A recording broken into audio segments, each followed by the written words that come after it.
All right, so for this video, we're going to look at our warm-up on the basic elimination. So for this first one, remember we have two equations and we're trying to eliminate one of the two variables. So looking at these two equations, which one of these two variables are we going to be able to eliminate? The x or the y? Yep, the x, because we have a positive 3x and a negative 3x. When we add those together, it's going to cancel it out. Right? So we're going to go like this. And we know this cancels out. So what's 2y plus y? 3y equals, what is 18 plus negative 9? 9. Very good. All right. So now we're going to divide both sides by 3 because we want to get that y all by itself. Which gives us y equals, oops, not 9. What's 9 divided by 3? 3. Yep, so y equals 3. All right, so now that we have y, we need to go back and solve for x. So think of this as I just finished solving for y and now I need to start over. So when I start over, I'm going to come up here and I can choose either one of these two equations. It doesn't matter which one. So I'm going to choose this first one. And I always like to rewrite it because it just makes it really easy for me to see what's going on and I don't get confused, right? So this is the one I'm going to use, and now I know that y equals 3. So what I'm going to do is I am going to say, okay, this y is the same as that 3.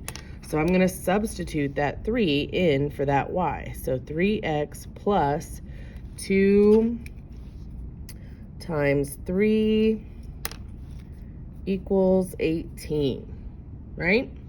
So now we start calculating out. So we have 3x plus, what's 2 times 6? I'm sorry, 2 times 3 is 6, equals 18. So now I want to get this 3x on this side all by itself. And so now I'm going to subtract 6 from both sides, right? So now I have 3x equals, what is 18 divided by, or 18 minus negative 6? Minus 6. That would be 12, right? Because I have a positive 18 and a negative 6. So now I'm going to divide by 3 so I can get the x all by itself. X equals 4.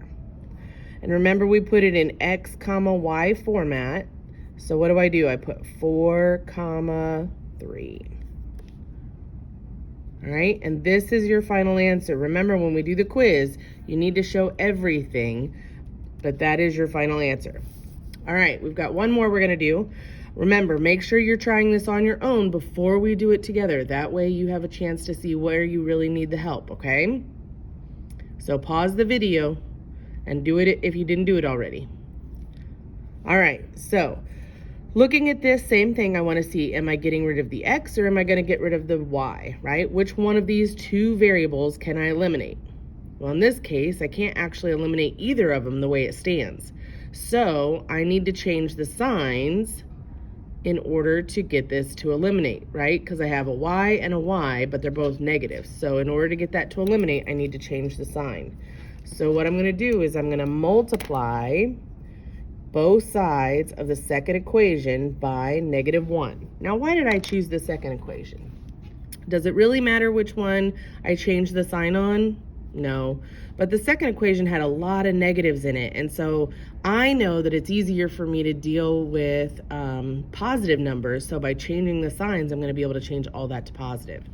So to keep this nice and simple and make sure I can not get confused, I'm going to rewrite this top equation, 5x minus y equals 3, and then I'm going to go ahead and distribute this -1 across the equation. So -1 times -6x gives me a positive 6x, and a -1 times -y gives me a positive y, and a -1 times -8 gives me a positive 8. So now I can do just like I did over here, right? I just add them together. So what is 5x plus 6x? 11x. What's -y plus y? That cancels out, right? So I don't have to worry about that. And then what is 3 plus 8? 11. Good job. So now we need to solve for x. So divide by 11 on both sides. X equals 1. All right, I'm not quite done yet because I need to go back and I need to solve for y. So I'm going to go back up here and I'm going to choose one of these two equations. I like to choose the one I didn't mess with. That way I'm not confused. So 5x minus y equals 3. Does it matter which one of these two I choose? No. You just want to make sure you use whatever the original equation was. So not the multiplied by -1 equation, okay? So that's why I use the first one. I don't have to worry about it. So now I need to figure out, am I solving for x or y this time? Well, here I know what x is, so I'm actually going to solve for y in this one. So x is the same as or equal to that 1 that we figured out earlier. So we have 5 times 1 minus y equals 3. 5 times 1 is 5 minus y equals 3.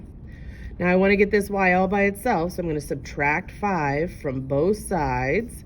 Gives me negative y equals -2, right? Because I have a positive 3 and a negative 5. So what is positive 3 plus -5? -2. And I'm not quite done yet because my y still has a negative. So I'm going to divide by -1 on both sides, and that leaves me with y equals 2. Great job. Hopefully you did that on your own first, but if you were struggling or you didn't quite get it, this should help you to remember what we did the other day. All right. Today we're moving on to a little bit harder stuff, so make sure you understand this concept. Do it again if you need to before you move on to the next video. Thanks, guys.